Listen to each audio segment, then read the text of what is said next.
Somewhere I Belong, Chapter 10, Part 2. I'd never tell any pony about something that personal, AJ said as she put a hand on his shoulder. Thanks. I don't think Twilight would either, and Fluttershy would be too embarrassed to talk to someone about that, he said as he scratched his chin. So that leaves Rarity and Rainbow. Rarity does like to gossip about juicy stories, Pinkie added. Isaac let out a sigh and got to his feet. I'll figure it out later. Right now, I just want to get out of here. I hear you. Let's scram, AJ said as the two hastily made their way out the door. Isaac threw his hood up and kept a low profile as the farmer led him towards the orchard. Isaac had just noticed that Applejack was wearing a pair of blue denim shorts that stopped at her mid-thigh, brown cowboy boots, a brown and white checkered shirt that exposed most of her well-toned stomach, and finally her signature Stetson hat.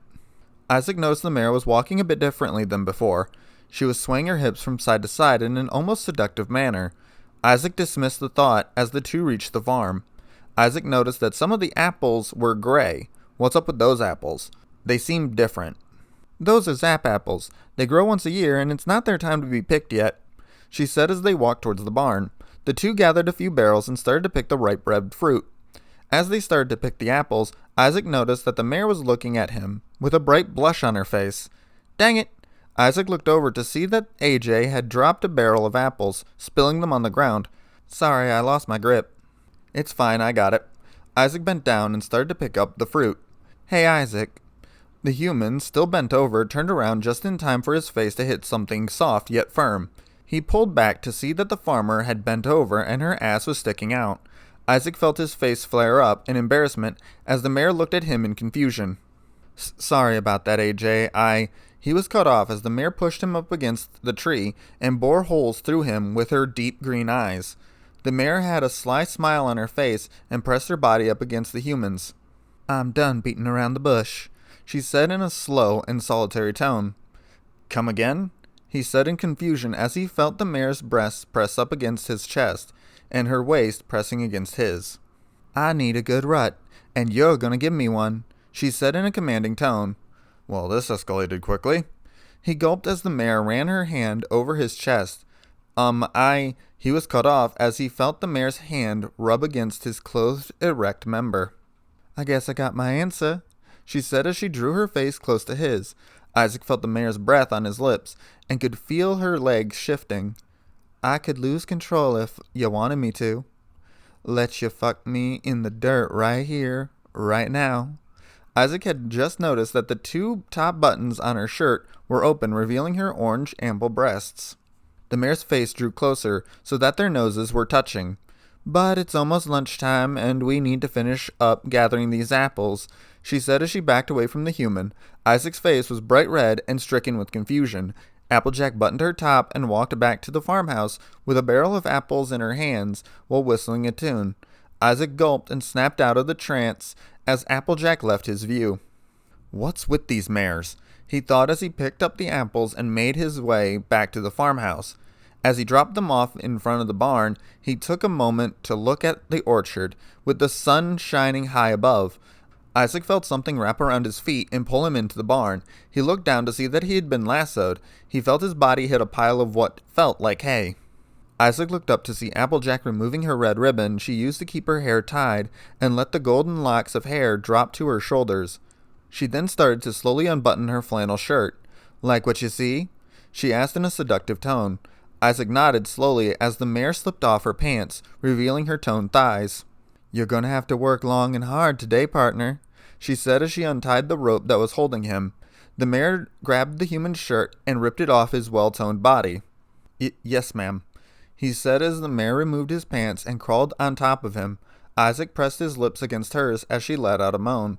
The human snanked his hand down to her waist and started to caress her already soaked slit. Applejack let out a cry of ecstasy as the human continued the motion. Isaac saw an opportunity and rolled over so that the mare was on her back. Isaac removed his fingers and started to massage the mare's right bosom, while Isaac started to make tiny circles on her left with his tongue. The orange mare started to moan heavily as he started to suck on the mare's pink nipple. Sweet Celestia, she said as she felt the sharpened canines starting to lightly nibble at her tit.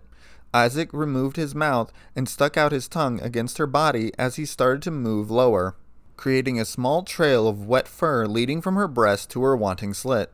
His eyes widened as he saw the mare's dripping sex before him. Isaac leaned his head in and started to lick the soaked surface.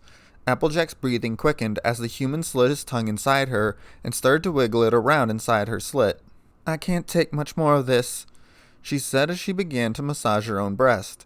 As Isaac backed off, the mare got to her hands and knees. Applejack let out a sigh as she turned around and faced the wall of the barn. "Please, I need it inside me now," she said as she tried to control herself. Isaac smirked and put a hand on either side of the mare's thighs and slowly inserted his fully erect member into her cunt. The mare let out a cry of passion as the human slowly started to move in and out of the farmer. After a good 10 minutes of the motion, the farmer was reaching her climax. I'm coming." Applejack had hit her peak and felt her pussy clamp around the large rod, and her juices slide out onto his shaft. Isaac felt the mare's walls start to relax and quickened his pace. "How can you keep going?" she said in between thrusts. "Human endurance," he answered as AJ flipped him onto his back and slid herself off the man. She turned around so that her ass was resting on his chest. "Ready for a ride?" she said in a lust-filled voice. Isaac felt the mare's folds envelop his member once more and began to slide up and down. As he tenderly groped her muscular ass, Isaac noticed that the pony's cutie mark was also on her thighs. He lightly smacked the mark with his palm, causing her to stop for a moment. "Did I hit you too hard?" he asked in a worried tone. "You didn't hit hard enough," she said as she licked her lips. Isaac complied and put a little more force behind his next slap, making the mare cry out in passion. Isaac felt a massive pressure building in his loins. "AJ, I'm gonna..." "Me too." Isaac gave one last thrust as he felt the mare's slit clamp around him once again. Applejack let out a loud moan as she felt the human's juices shoot up into her. The two felt their muscles contract, and each let out a cry of passion. Applejack slid herself off the human and laid her head on his chest. "That was the best I ever had," she said through the panting. "That was amazing," he said as he kissed her forehead. "Listen, Rainbow told me about your agreement." Isaac's face grew red at the conversation they had the night before. "I want in," she said in a calm tone. "Really?" Isaac said in confusion. "Isn't that, illegal?" "Who told you that?" she said as she cocked her head to the side. "Polygamy is illegal where I'm from," he said as he threw his shirt back on. Applejack let out a burst of laughter. "That ain't how things work here, darling. It's very common for a stallion to see more than one mare, considering the ratio and all. Plus, how can I give up something like you?" she said as she kissed his cheek. Isaac smiled and threw his pants back onto him. The mare grabbed his arm and looked at him with a pleading look in her eyes. "Why don't you stay a while?" "Little AJ want to snuggle?" he asked in a teasing tone. Applejack had a wide grin on her face and nodded. "Okay, let's just get dressed first. I wouldn't want to be caught by big..." He was cut off as Applejack's face turned pale, and her eyes shrank to the size of pin tips. Isaac felt the hairs on the back of his neck rise. He let out a sigh and looked at the orange mare. "He's standing right behind me, isn't he?" "Yep," a familiar, deep, and spite-filled voice said, as Isaac turned around to see the large red stallion with a look that could make a rhino shit bricks. The large stallion cracked his knuckles and swung at the human. Isaac sidestepped the blow and jumped back from the stallion.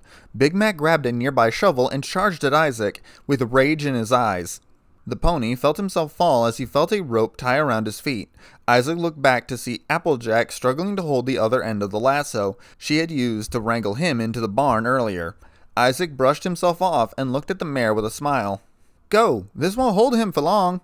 "Now for my next impression, Jesse Owens," he said as he ran out of the barn at full speed. As he cleared the first row of trees, he heard a rope snap and looked back to see the enraged stallion exit the barn.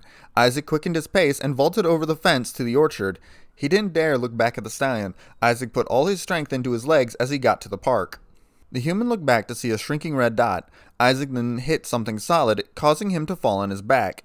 He looked ahead to see a blue police box appear before him.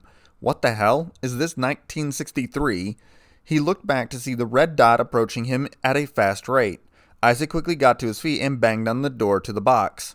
He pulled the handle to find it open, and he quickly hid inside. "Thank God," he said as he closed the door and sat down. As he caught his breath, he noticed that the inside was bigger than the lobby in the library. He peered out the window to see Big Mac run past the box and down the road. Isaac looked at the interior and approached the center console that had all sorts of bells, whistles, and buttons attached to it. The man then noticed the couch and happily laid on it. He let out a sigh as he felt the adrenaline wear off and his body tire out.